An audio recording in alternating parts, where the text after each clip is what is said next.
2014లో ఆంధ్రప్రదేశ్ రాష్ట్ర పునర్వ్యవస్థీకరణ చట్టాన్ని పార్లమెంట్ ఆమోదించింది. ఎన్నో ఏండ్ల పోరాటం ఫలించి తెలంగాణ రాష్ట్రం ఏర్పడింది. మన్మోహన్ సింగ్ గారు మన దేశానికి ముఖ్యంగా తెలంగాణకు చేసిన సేవలకు ఈ సభ అపారమైన కృతజ్ఞతలను తెలియజేస్తుంది.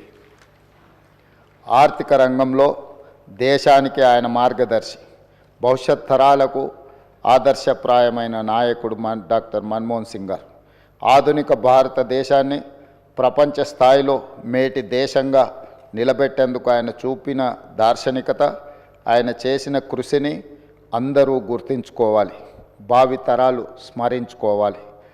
భారత మాజీ ప్రధాని డాక్టర్ మన్మోహన్ సింగ్ గారికి అత్యున్నత పురస్కారం భారత రత్నను ప్రదానం చేయాలని కేంద్ర ప్రభుత్వాన్ని కోరుతూ ఈ సభ తీర్మానం చేస్తుంది. అధ్యక్ష, డాక్టర్ మన్మోహన్ సింగ్ గారి గురించి ఈ దేశంలో ప్రతి యువకుడికి, ప్రతి రైతుకు, ప్రతి పేదవాడికి మనం ప్రత్యేకంగా చెప్పవలసిన అవసరం లేదు.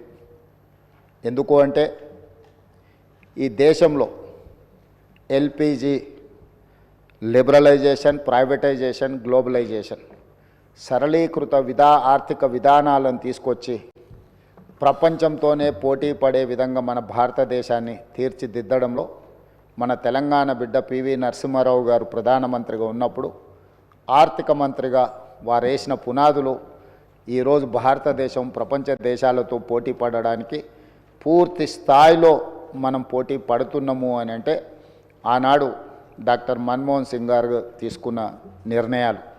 అదేవిధంగా అధ్యక్ష, ఈరోజు ప్రపంచమే గర్వించదగ్గ ఆర్థికవేత్త, ఈ ఆర్థికవేత్త ఈ దేశం కోల్పోవడం అనేది మనకు తీరని లోటు. ఈ లోటు వారి కుటుంబానికే కాదు, యావత్ దేశానికి, ప్రపంచానికే ఒక గొప్ప తత్వవేత్త, ఆర్థికవేత్త, గొప్ప నాయకుడిని కోల్పోవడం జరిగింది.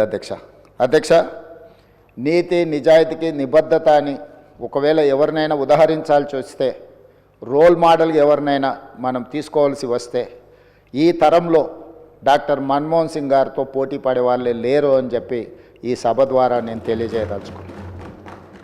చాలామంది వారు మౌనంగా ఉంటారనో, మౌనముని అని, యాక్సిడెంటల్ ప్రైమ్ మినిస్టర్ అని రకరకాలుగా మీడియాలో కానీ విమర్శకులు విమర్శించిన వారు ఎప్పుడు కూడా వారి సహనాన్ని కోల్పోకుండా పనినే ధ్యాసగా, పని చేయడమే తన జీవిత లక్ష్యంగా ఈ దేశ ప్రజలను ఆర్థికంగా, సామాజికంగా బలోపేతం చేయడము, వాళ్ళ కోసమే తన జీవితాన్ని అంకితం చేసిన గొప్ప మహనీయుడు డాక్టర్ మన్మోహన్ సింగ్ గారు.